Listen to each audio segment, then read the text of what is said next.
Racing takes place at Hollywoodbets Durbanville on Tuesday, the 28th of March, 2023. And we do have 8 races on the program on Tuesday. And I'm joined by Graham on the line. Graham, how are you doing? All good, thank you. All good, Rahil. 8 races on the program. Race number 1 commences at 12:30 over the 1,000 meter trip. And this is a maiden juvenile plate for the fillies. Favorite is Unconquerable Lady at 16-10. It's 7-2 about horse number 3, that's Treshik. It's Strata at 11-2. That's found a bit of support in the market. 8-1 into 11-2. And then it's 8-1 in better bar those. Now, Unconquerable Lady, her form was done well when Blue Holly came through to win. And you actually fancied Blue Holly over the weekend, Graham. And I thought you won a nice race beating the boys. Unconquerable Lady going over the course and distance once again. She can build on that performance, and she is certainly the one to beat you. Definitely the one to beat. It was a good performance behind Blue Holly. As you mentioned, Blue Holly came out to beat two useful colts very well over the weekend to frank that form. A quick word about the weather before we continue. Obviously, Saturday's race meeting was quite seriously rain affected, but the rain has gone away. It was clear yesterday in Cape Town. It's clear today, and the forecast is clear tomorrow. So the track should have dried up quite nicely before we get underway tomorrow, and the track should be running a lot quicker. So yes, number 7, Unconquerable Lady, is the one to beat. This is the first egg of the bipot. Always tricky when you've got some well-bred first-timers around. Number 1, Fanny Kemble, jumps out of pole position for Sean Veal and Glenn Cotson, and the comments are positive. Number 3, Trey Schick, Justin Snaith and Richard Faree. Trey Schick is also very well-bred and also very well-drawn, respected in the market at 7-2. As you say, there's been a bit of money around for Strata, not for the first time. And then also number 8, Lady Loxton, the daughter of Vercingetorix, is also expected to run very well on debut. So Unconquerable Lady is clearly the form choice, but it is difficult to know what to expect of these first-timers. Yeah, absolutely. As always, keep a close eye on the betting market and the horses moving down to the start before making your final decisions about leg 1 of that bipot. But from the race runners, horse number 7, Candice Bass-Robertson, Keegan DeMello will be hoping to kickstart their day on a winning note. Now we're going to move along to race number 2 on the program, which is the start of the place accumulator over 1,800 meters. And this is a Cape A Stakes. Get your PA bets on by 1:05. Favorite here, Somerset Morm at 22-10. It's 5-2 about Master Redoute. 28-10 Han Solo, 9-2 and Better Bar those. Now, it's a tricky sort of race because you have horses that are dropping in trip after trying 2-4, 2-8, 2-5. They are now coming back to 1,800 meters. And then you've obviously got the likes of Somerset Morm, who does return off a rest. And I thought, if anything, he could be the one that they all have to beat you. He enjoys Hollywoodbets Durbanville, and he does run well fresh as well. He's got just 55.5, but there's a horse that I think represents tremendous value in the 7-horse field, and that's number 1, Baratheon, with just 52.5 kgs on the background. He's the only front runner, and if the track is running quick, he could certainly steal a march on the opposition. I think the hallmark of this race meeting is that we've got some very tricky handicaps with small fields. The small fields don't necessarily make it any easier. Many of these handicaps on this card are very competitive, and Justin Snaith is very well represented in all of them. He's got 3 of the 7 runners here. Yes, absolutely, Baratheon could be upset material, but I do believe that number 6, Somerset Morm, sets the standard. He's waited to confirm the form with Han Solo. He loves this course. He's had 3 starts at Hollywoodbets Durbanville for 2 wins and a second. The fact that Richard Faree has elected to ride Somerset Morm in preference to the 2 stable companions suggests that even though he's been off the track since the 17th of December, he's doing well at home. And so I do make Somerset Morm the one to beat. But there are many with chances. It's that kind of a race. You mentioned horses stepping back. Master Redoute has pretty decent form over further, but he should be competitive over this kind of trip. And with Keegan DeMello in the irons and just 54 on his back, Master Redoute could certainly make his presence felt. Even though Somerset Morm has got Han Solo beaten at the weights, you can't ignore Han Solo. His form is pretty decent. Navy Strength, Baratheon, Gainsford. Interesting runners, Hoodspray. We've all been waiting for him to bounce back. He's unbeaten at Hollywoodbets Durbanville.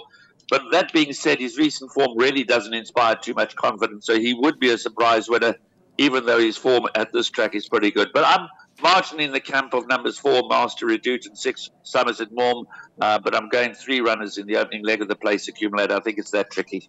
Three horses for Graham in race number 2, which is the first leg of the pier. And I'm just going to go with numbers 1, Baratheon, and number 6, Somerset Maugham. Now we're going to move along to race number 3 on the program, which is a maiden plate over 1,600 meters for the fillies and mares. Get your bets on by 20 to 2 on the afternoon.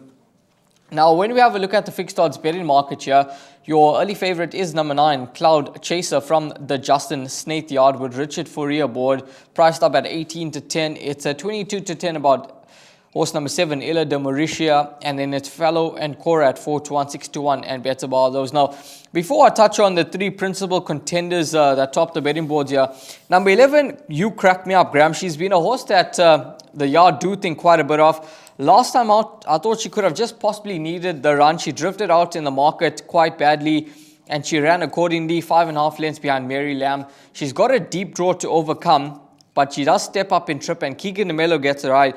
Could you see further improvement from this 4-year-old daughter of William Longsword to possibly bridge the gap between herself and Cloud Chaser on their last start? Absolutely, no doubt. I mean, that was You Crack Me Up's first run in more than a year. Clearly something went seriously wrong after she made her debut on the 21st of February 2022. She was off the track until her recent run on the 7th of March.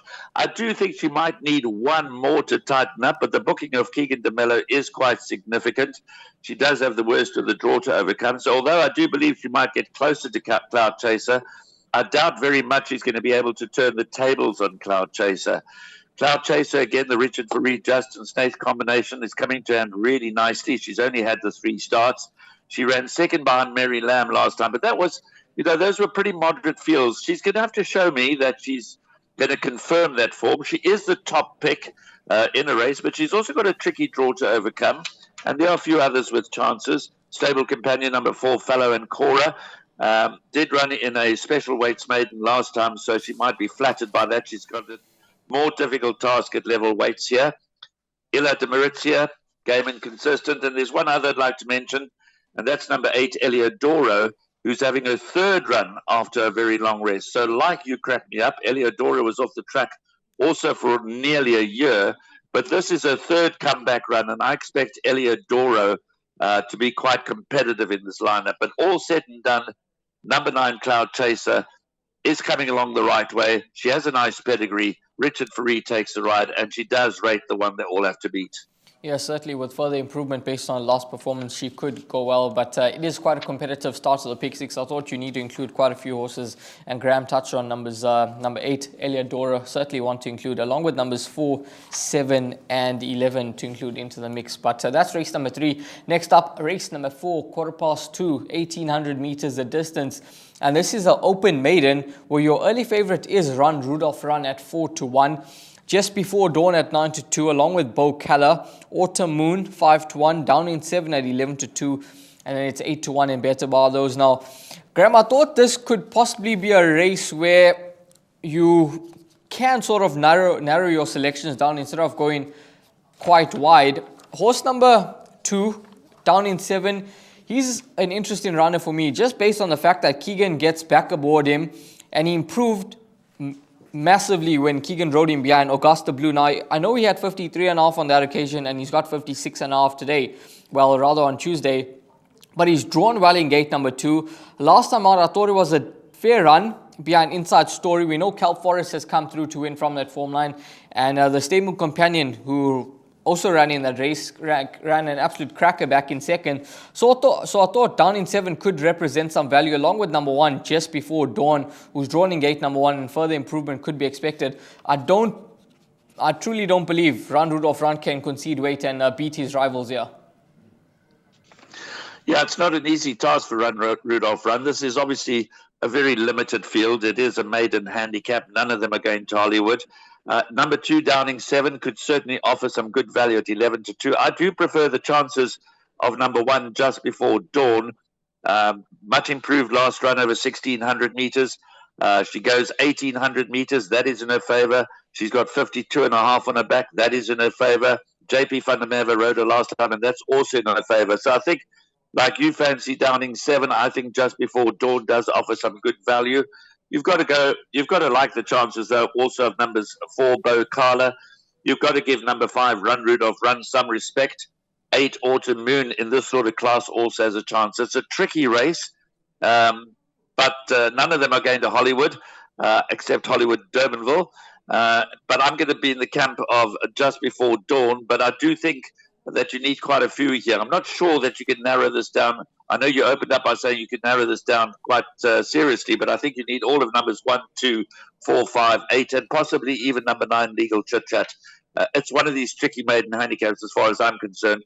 You're in the camp of number 2, Downing 7 as your value selection. I think I'm going to be in the camp of number 1, Just Before Dawn. I'm going to take my chances. I'm just going to go with the 3 horses. I'm going to include number 1, Just Before Dawn, the 2 horse Downing 7, and then horse number 4, Bo Calais. I'm willing to take my chances in race number 4. It's not a race where the form is too strong, and I thought those 3 horses could run very well. But we'll move along to race number 5, which is the start of Jackpot 2, 1,600 meters the distance, and this is a class 4 event. 10 to 3 is the time you need to get your bets on, and your favorite here is horse number 4, Future Turn, at 5 to 2 in the market. Give Me More Time is at 7 to 2. It's 4 to 1 about Carrier Coup, 9 to 2 Silent Trigger, 5 to 1 and Better Bar those. Now, Graham, I didn't quite agree with the market. When I was just having a look at the race, I thought Future Turn was a bit too short in the market at 5 to 2, given the fact that when he beat Night Tiger in the maidens, they carried level weights. Night Tiger is 3 kgs better off, and his 2 runs out the maidens haven't been bad at all. I thought it's actually been decent efforts. So I thought Night Tiger could be good value at 7 to 1. And then the horse at 8 to 1 in the market, number 6, To the Moon and Back. Now, last time out, he was beaten 4.5 lengths behind Nevada King, but he was drawn 14 out of 15. He's a kg and a half better off for 3.5 length beating. And I feel he could turn the form around with horse number 4, Future Turn. So 5 and 6 would certainly be the value in the race for me, but quite a tricky race. Yeah, you and I are in different camps as far as this race is concerned. But that being said, as we mentioned earlier, these are all tricky handicaps, these small fields. There are not too many horses that you can rule out completely, so they all come into their respective races with winning chances. But you have to try and narrow down your choices. You've got to try and nail your colours to the mast. Once again, Snaith has 3 runners here. 4, Future Turn, 6, To the Moon and Back that you've mentioned, and number 7, Give Me More Time.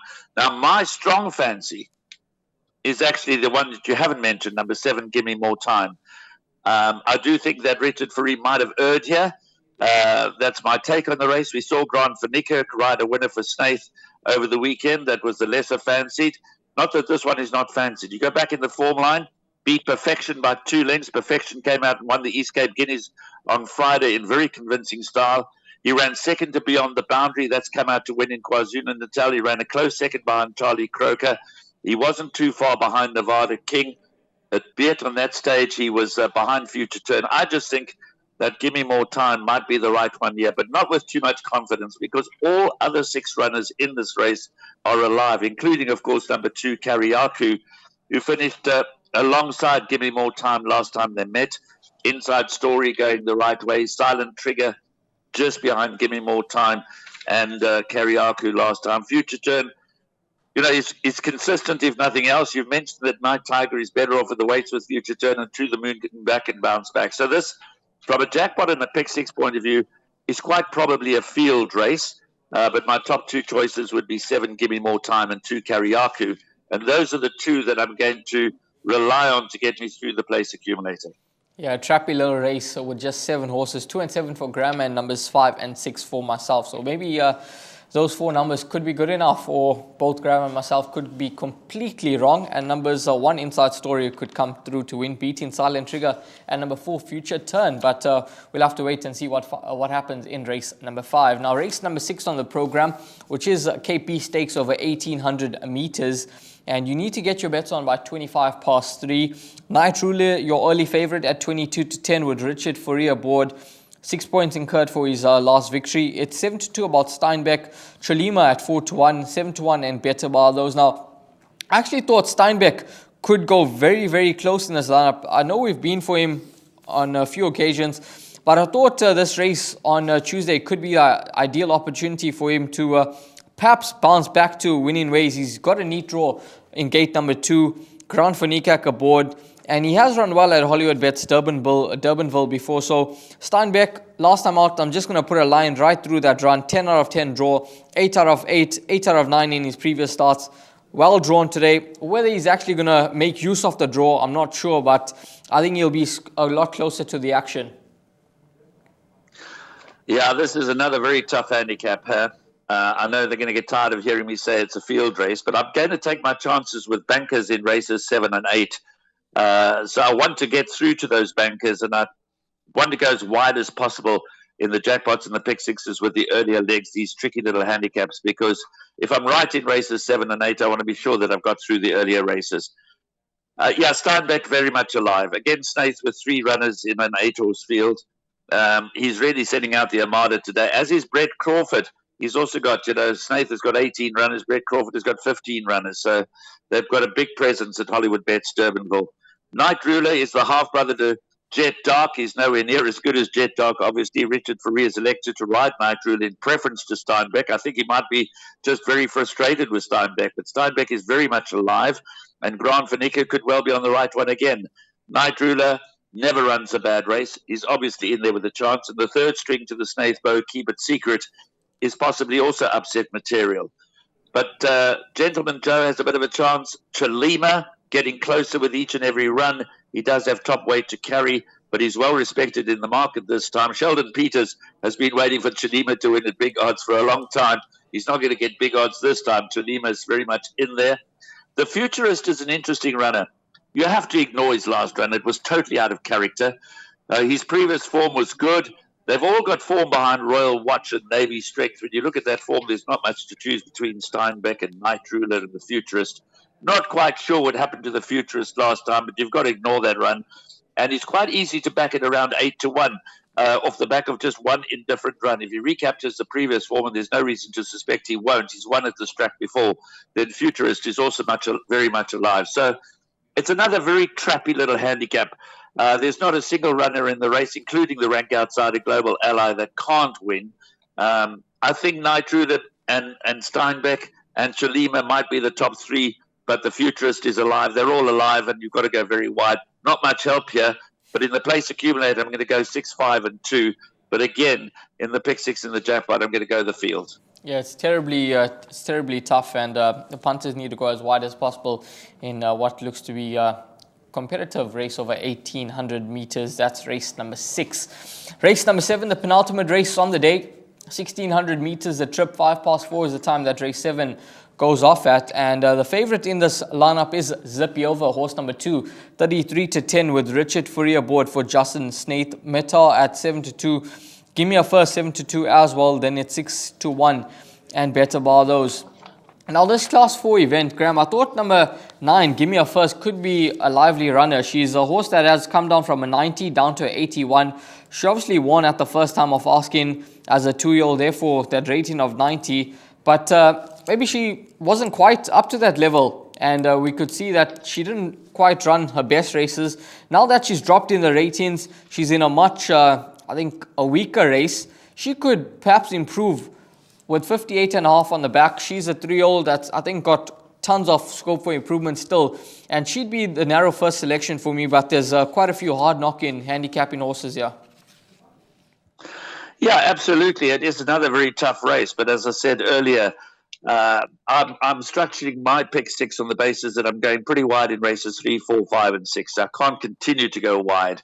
So somewhere along the way, you've got to nail your colours to the mask. And I do respect Give Me a First. I do respect Keegan DeMille and Dean Cannemare. She is drawn a little wide. She has a second run after rest. She might just need one more to tighten up. And I'm relying on that. Because I'm going strongly with number 2, Zippy Over. I have a feeling that this 1,600 meters is her best trip. She's drawn in gate number 2. She might have found 2,000 meters a little beyond her last time out. She was well backed in the market. She didn't really quicken. She was a bit one-paced in the closing stages. Overall, it was a disappointing performance. But I'm going to put it down to the fact that she's not at her best over 2,000 meters. I think 1,400, 1,600 are best trips. I'm relying on that. I'm going with the Fourie-Snaith combination. I'm bankering number 2, Zippy Over.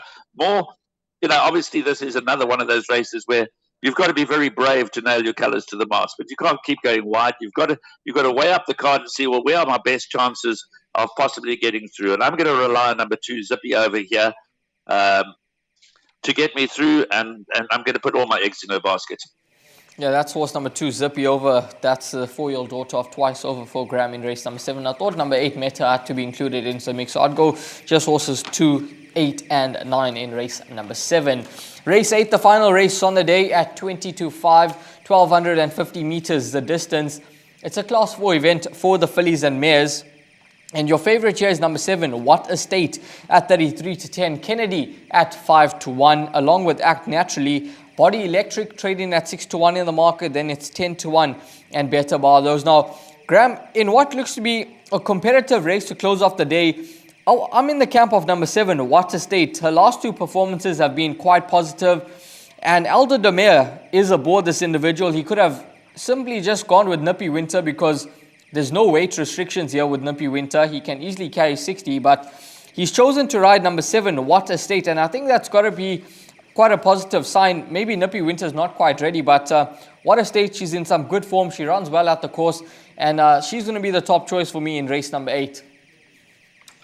Well, I said I was closing out my the card with 2 bankers. I've declared Zippy Over as the first of those in race 7. And number 7, What Estate, is my banker choice in the last race. Again, of course, it's a fillies and mares handicap. So is it a good thing? Absolute good thing? Of course it's not. It's a handicap. But as you mentioned, she's in the form of her life. The Adam Marcus stable has turned the corner, got the services of Elder Demare, runs well at this course 3 weeks ago. Narrowly beaten by the very useful Shantastic. So What Estate is going to give you a genuinely good run for your money.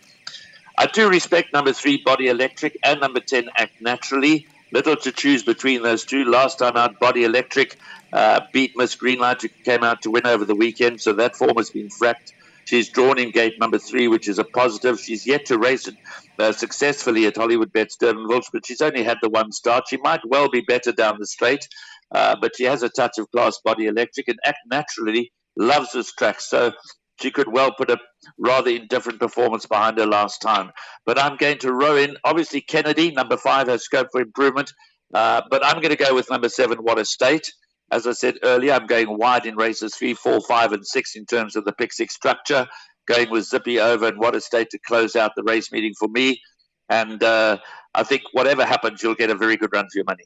Yeah, absolutely. For both Graham and myself, horse number 7, What Estate, the top choice in race number 8. Now we're going to move along to the suggested bet, and Graham has a place accumulator which he's marked for the guys out there. Graham, take us through that PA.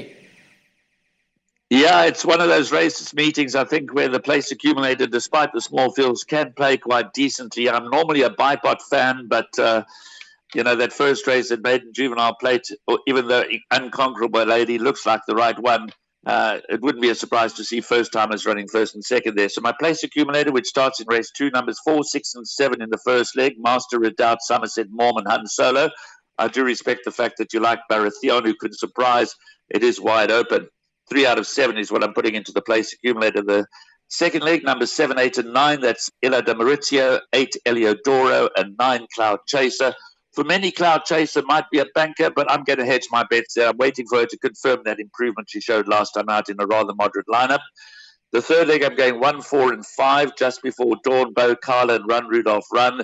Healthy respect, of course, for your choice there. Downing 7, you need to throw that into the jackpot and the pick 6s along with Autumn Moon and Legal Chit Chat. Then in race 5, the fourth leg of the place accumulator, just numbers 2, Kariaku, and Give Me More Time, number 7. Don't be afraid to add another horse there, because I'm vulnerable even in a 7-horse field. I'm vulnerable with those 2 horses. That's how open that race is. Then 2, 5 and 6 in race 6. That's Steinbeck, Night Rule and Tolima. And then I'm going out with my 2 bankers, number 2, Zippy Over, banker in the penultimate leg, and What Estate, banker in the last leg. That place accumulator for a full unit will cost you 162 Rand. It's an interesting card. It's a trappy little card. Close finishers should be the order of the day. Jockeyship, it's going to be interesting to see Richard Fourie and Grant van Niekerk and Keegan de Mello, because very often at Hollywoodbets Durbanville, tactics or a stroke of genius in a race from the saddle can sway the result. Most definitely a tricky card where the exotics could pay quite well. Graham, thanks very much for your time. Have a good week. Thank you very much, Rael. We'll watch the racing with interest. We definitely will. All the best, guys. Hopefully, Hollywoodbets Durbanville on Tuesday treats you well.